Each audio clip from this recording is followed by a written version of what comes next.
What's up, incredible Earthlings? Thank you very much for clicking this video. You're a lovely soul indeed. So today, as we dive in to react to this whole variety of videos with the intentions of spreading love, peace, forgiveness, honesty, and unity among humans across the whole world. Wonderful soul, you can make this happen by reacting together with us every bit till the end and leaving your comments without forgetting to hit the like button. You see, straight out of Africa, I'm your host Y311H. Kindly hit the like button, tell us where you're watching from, and watch till the end. Good vibes all the way, man. Let's dive in. I'm going to say something, and it's going to sound completely opposite of what people feel. You probably recall over the course of the last 10 years, 15 years, almost everybody who sits on a stage like this would tell you it is vital that your children learn computer science. Everybody should learn how to program. And in fact, it's almost exactly the opposite. It is our job to create computing technology such that nobody has to program. And that the programming language is human. Everybody in the world is now a programmer. This is the miracle. This is the miracle of artificial intelligence. For the very first time, we have closed the gap. The technology divide has been completely closed. And it's the reason why so many people can engage artificial intelligence. It is the reason why every single government, every single industrial conference, every single company is talking about artificial intelligence today. What is your favorite Black privilege? My favorite Black privilege is when you're in the store and you need help, there's always someone right there next to you. Always, from the minute you enter the door, there's someone who's gonna be following you in every aisle to make extra sure they help you. And then there's another person who just passes casually, looking at you from the side eye to make sure you don't need anyone to help you. Oh, I love it. Guys, being Black is a privilege. You could walk at the bottom of the river without getting wet. It sounds utterly crazy, but behold, this vessel offers you such an extraordinary opportunity. This ship enables you to stroll comfortably in the depths of the river or lakes without wearing a suit, carrying an oxygen tank, or introducing the diving bell shipping. It operates like an inverted underwater car. This is crazy, man. Requiring oxygen to be pumped into the chamber while pushing out the water, allowing the riverbed to remain dry for walking. But before this is crazy. There is a crucial step entering the airlock chamber. To accumulate the pressure changes, after a 10 minutes adjustment, you descend down a staircase to the bottom every step. From the water to surface, the riverbed's deepest point is an unknown adventure. It's primarily used for underwater tasks, and salvaging through it allows you to walk comfortably on the riverbed. The potential dangers are immense, you see. So do you have the courage to step into the enchanting realm? Do you, good people of Earth? Why do we dream? What are dreams for? You're asking the right girl, because I'm Rachel, the neuroscientist. Now, it really depends which scientist you ask, what answer you're going to get. There are a few different hypotheses, and I'm going to give you mine. Thing number one that you need to know is one of the major tasks your brain has to do while you're sleeping is take short-term memories, all that data you collected that day, and turn it into long-term memories. When you go to bed, the first cycle or sleep stage you'll go into is slow wave sleep. This isn't normally the phase of sleep that we'd expect to see those episodic dreams that you tell your partners about. Instead, slow wave sleep is characterized by this synchronous dance that all your brain cells do, where they get active together and silent together, active together and silent together. During these states of activity, what it's really doing is replaying the patterns of activity that happened during the day. So when you saw that cute cat in the street, your brain would have engaged in a very specific pattern of activity. During those active states in slow wave sleep, it replays that pattern of activity over and over and over again, like learning a piano piece. It's also getting rid of the short-term memories that are not very important. We don't remember absolutely everything that happens in our day. If we did, we'd lose the magic of human cognition, which is to understand the things we do remember. So let's think about slow wave sleep as this memory triage phase, where your brain is sorting through the data it collected that day, practicing the stuff it wants to remember, and letting go of the stuff it's not that interested in. Then your first cycle of REM enters the chat. This is the period of sleep that we typically see those episodic dreams. Now, the thing about REM is when you look at it on an EEG, it looks like wake. It is like wake. The only difference is that we have complete muscle atonia, right? Brains are active as they would be during the day, but our bodies are like motionless, you know? What's really happening there, if you ask me, is that the brain is pushing activity and, well, current, because it's an electrical machine, through all these circuits. This activity, like water running through pipes or electricity running through a circuit, which it actually is a circuit, will take the paths of least resistance. So slow wave sleep is like, hey, these are the memories we actually want to focus on. And during REM, it just passes all this activity through the brain to strengthen those memories up. As that water or brain activity is flowing through those pipes, it's leaving little bits of sediment that make it stronger and give it more structure. This, I believe, is why dreams are so random, because those paths of least resistance will include well-trodden circuits or memories that you've already consolidated a long time ago, and these new memories that you collected that day that are now being strengthened up. I have a feeling nobody's going to watch this except other scientists, but we'll see. And so to put this in terms that might be a bit more friendly, REM, dreams, they're like taking your brain and all its memories, new and old, to the gym to strengthen them up. What's your birthday rune? Don't know what to do, sir. But look at this. Your birthday rune shows hidden powers and fate. Is that true? Leave your comments. And then also leave your comments on these structures that allegedly were made long ago. The only thing that modern humans done is renovation. All right, everyone's excited about the big solar eclipse happening on April 8th, but did you know it's going to be an even bigger celestial show than you think? Well, of course, the eclipse is coming, and once we reach totality, the skies are going to go dark. It's going to feel like nighttime. You're going to be able to see some bright planets, Venus, Jupiter, but also, if you got a pair of binoculars, a very special sighting of Comet 12P right near Jupiter, right during the eclipse. It's a bonus, 4 for the price of 1. Enjoy. Huh.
Very powerful bloodline in China, which is the Li. Bruce Lee connected to this line too. Bruce Lee was an ascended master who they killed. Ancient topics. Anunnaki, Elohim today. Are they still here? They never left. So first of all, define what you think Elohim means.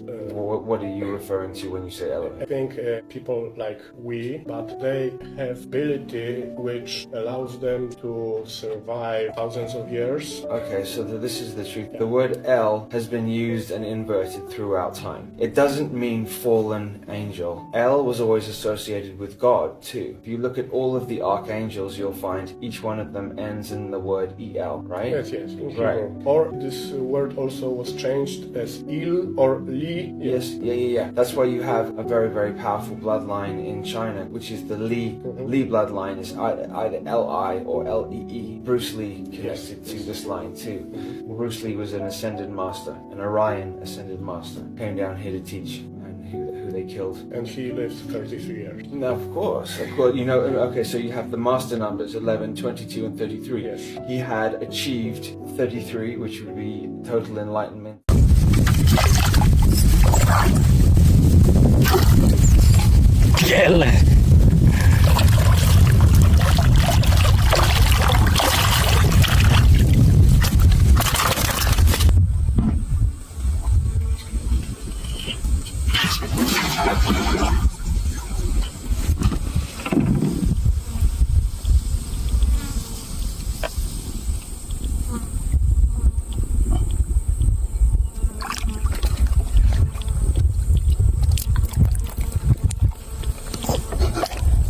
Mantap.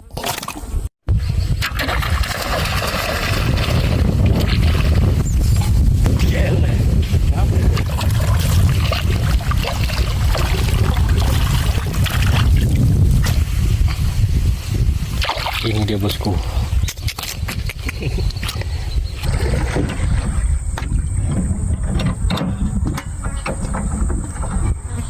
Online, lies spread faster and farther than the truth. But what is it about our tiny human brains that makes us so susceptible to fake news? And how can we protect ourselves against it? You're asking the right girl, because I'm Rachel, the neuroscientist. First of all, what is it about fake news that captivates our attention and compels us to share it? We love to think of ourselves as logical creatures. In fact, the brain is much more of an emotion machine than it is a logic machine. Part of what makes fake news or misinformation so compelling is that it very often incites anger or fear.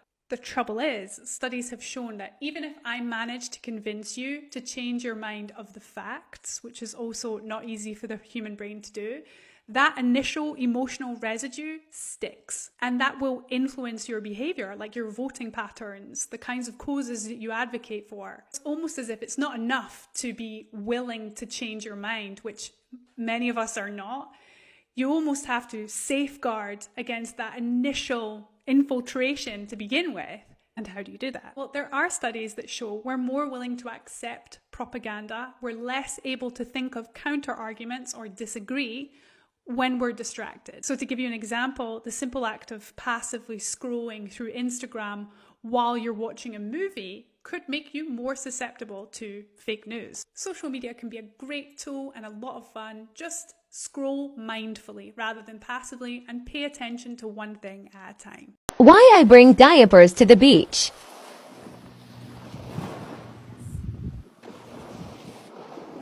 You do not want to lose this on the beach. Take your cash.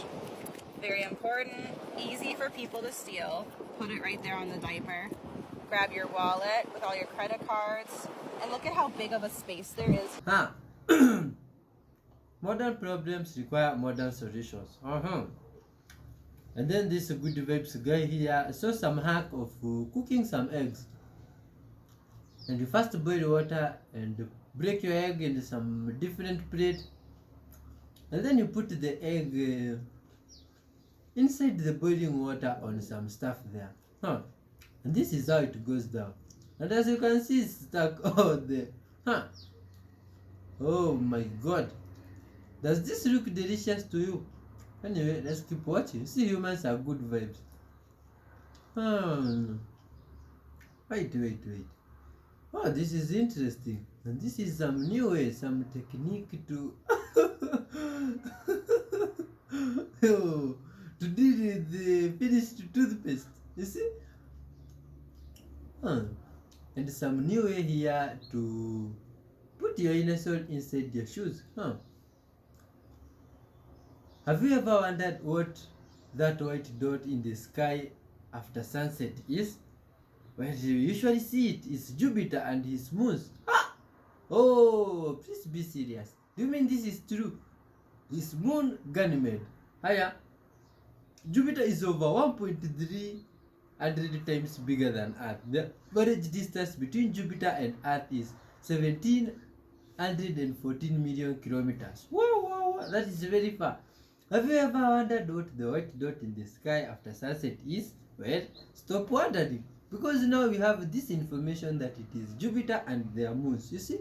And that is how it goes down. Do you think that is true? This is crazy, man. Good people of Earth, thanks for watching up to this family. Lots of love and respect to yourself. Always hit the like button. I don't know where y'all have been at, but there is something so eerie about the way they are telling people to prepare for this solar eclipse, as well as just the things that have been going on surrounding the moon in general. There was this informational pamphlet type thing that was posted for citizens that are going to be in the path of totality for the solar eclipse. And the things that they are telling people to do and prepare for don't really add up with just a good old solar eclipse viewing.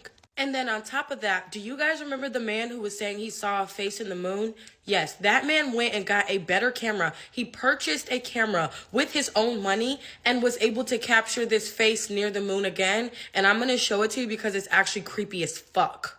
So this was a supposed informational that was posted by Benton County Homeland Security and Emergency Management via their Facebook page. And this is what they are saying to do. It says, before, ensure you have a full tank of gas, ensure you are stocked on groceries, and have alternative communication. And it says, during, watch with only ISO 1231, I don't know what that is. They're approved type of glasses, and they say don't use regular glasses. And I don't know why they would be telling people to have a full tank of gas and to be stocked on groceries and have alternative communications if this is just an eclipse that everyone is supposed to be watching. But I looked up, does an actual solar eclipse affect radio and any other type of communication that we use? And it does. It says it causes signal fading, absorption, refraction, and affects shortwave and satellite communication systems, which I never knew. It also causes like solar radiations, and they said that they use various instruments like GPS receivers and radar systems to monitor the ionospheric variation during an eclipse and try to help improve dynamics that they don't understand. But these things are affected as far as communication that we use. Not only does it hurt short distance communication, it also does it for long distance communication, which is crazy. That, and then you have certain places in Indiana that are literally buying stuff just for this solar eclipse, like communication devices, flashlights, glasses, things to view, but they're also telling people to stock up on groceries, fuel, and have a generator, which I don't understand why. Then you have this man who sees this face near the moon, and this is his second time seeing it where his house is, and this time he has like a very, very clear video that I'm going to show you. So what's so interesting about this video, it's not like the videos that we've been seeing. It's actually really clear. So if you look here, he's going to point his camera towards the moon, and he's going to zoom in and scare the shit out of me and everyone else watching. Yeah. It's like, so he's zooming in. He bought this camera, mind you. He bought it. And he goes right next to it. Look at that. You guys, what the hell is that? And look at how this thing is. Everyone's like, oh, it's looking at us. No, that thing is like looking at the moon.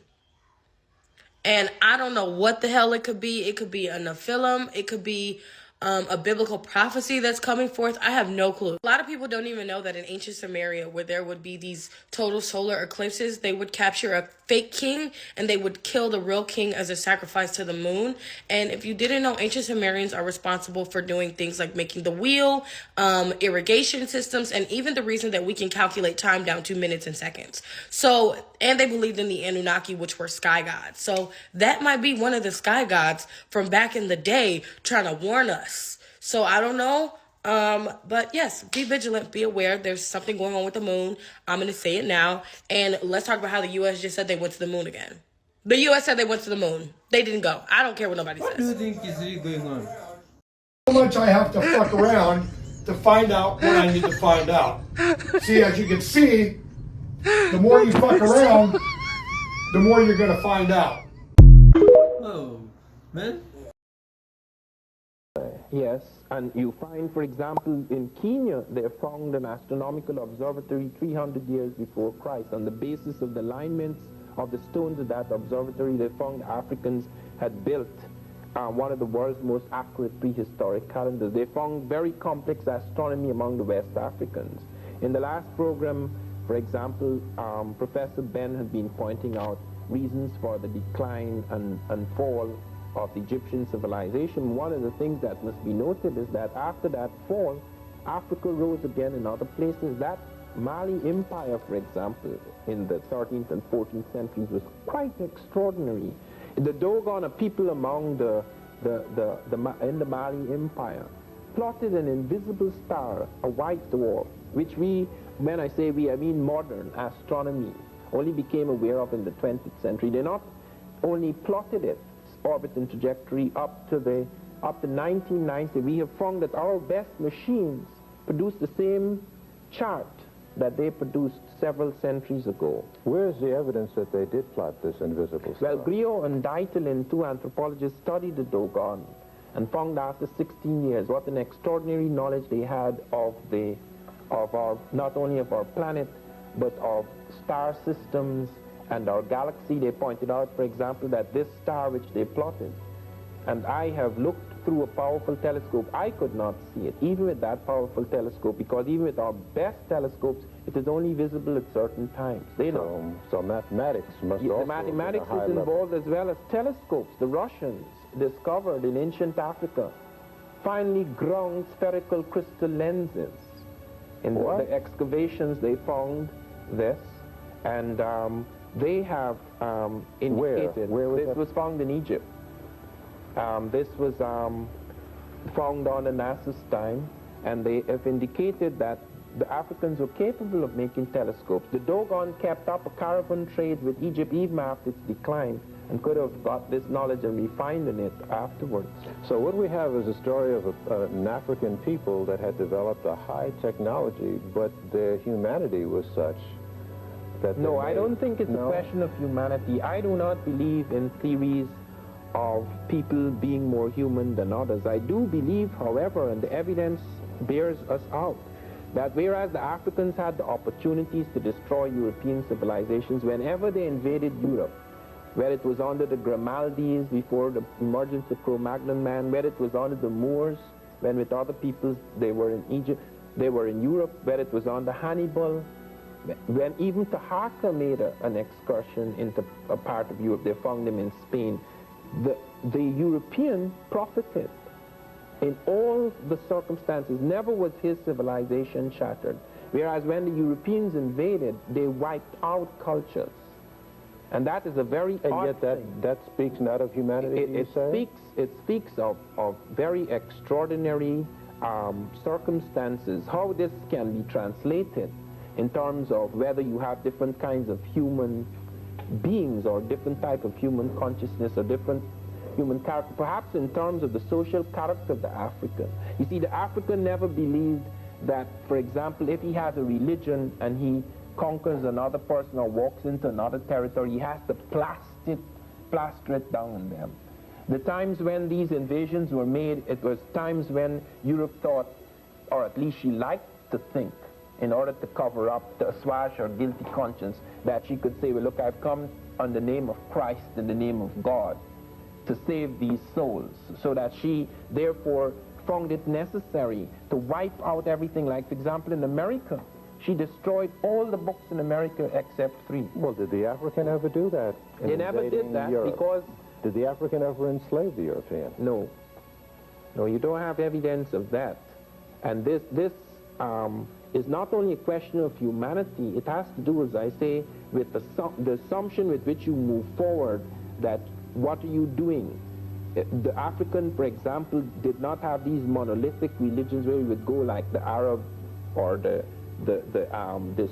Christians, the European Christians, when they distorted Christianity, would go and say, in the name of such and such, I'm going to wipe you out. I don't think the African invader ever operated under those premises, so that you can have a totally different kind of impact. People should occurring. just have one another. In this video, he speaks the truth about cats. Make sure you watch until the end and let me know what you think in the comments below. Here's something crazy about cats you may have never heard of. The first thing is their pupils, their slitted pupils. Do you know how rare that is in the animal kingdom? Lions do not have slitted pupils. They're round just like ours. Tigers don't have slitted pupils either, nor do jaguars. Now this is kind of the weird thing, because I kind of thought that a domesticated house cat came from a big cat at some point down the line. But if they don't have slitted pupils like a house cat does, then what does have slitted pupils? Reptiles. Snakes and alligators have slitted pupils. Not any other cat. Now, in many cultures, ancient reptiles were considered to be kind of a trippy creature that had other abilities and senses. The other thing that's weird is that cats hiss like a snake, and they have slitted pupils like a reptile. They also love to eat mice, as do snakes. Now, we know how much the ancient Egyptians loved cats. Cats also have pineal glands. And you notice that cats will do that thing where they'll look in the corner of the room and be making a fuss about what seems to be nothing? It is believed that their eyes enable them to see outside of the visible light spectrum that me and you are bound by. Now, it's not known how a cat has half the attributes of a lion and half the attributes of a snake, but perhaps some genetic tinkering went on many, many years ago in ancient worlds and civilization. What do you think happened there? You see? Our world that we're living in now is run by magic, if you didn't already know. Don't be surprised, because that's exactly what's going on. You're under a spell. And they kept you this way because they didn't want you to wake up to realize what is going on. So they give you religion. They give you a Bible. They give you a name for you to call on that didn't exist.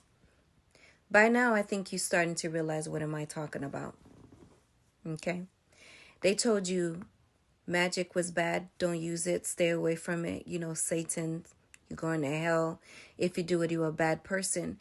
But yet, all along behind closed doors, they're doing it themselves. Now, what are you going to do about it? That's my question to you. I mean, if somebody hits you, you're not going to hit them back. If somebody try to hurt you, you're not going to hurt them back. Well, you'll be surprised what they've been doing. Every single holiday, every single thing that you see that they're doing is for a purpose and for a reason. And it is to keep you asleep. Now, they tell you these things through movies, but I don't think you guys really pay attention to these movies. Y'all just watch them as entertainment, not knowing that the movies are the news and the news is the entertainment. You know, fake news. Yeah. I'm here today to let you guys know that wake up, you're under a spell and this world is being run by magic. Okay? If you didn't know, you heard it from me first. Thank you. Good words, man. Do you know what these are? Let's have a closer look. To me, they look like stones. But it's a Jurassic squid death plant. Don't know what that means. An 80 million old squid-like creatures. This looks like marine reptile bone that these guys found. It has been there for a very long time. Look at it, man. It has even mold on it. It has even changed the color. See, let's see a fully prepared example. This is how it looks like when it's fully prepared. These are two huge Ichthyosaurus vertebrates. Oh my god, some hard word there. These are some of the biggest we have ever found. Whom do you think they belonged to? Or what creature? At first, that one they have said they don't know is a squid bird. It looks like shades of...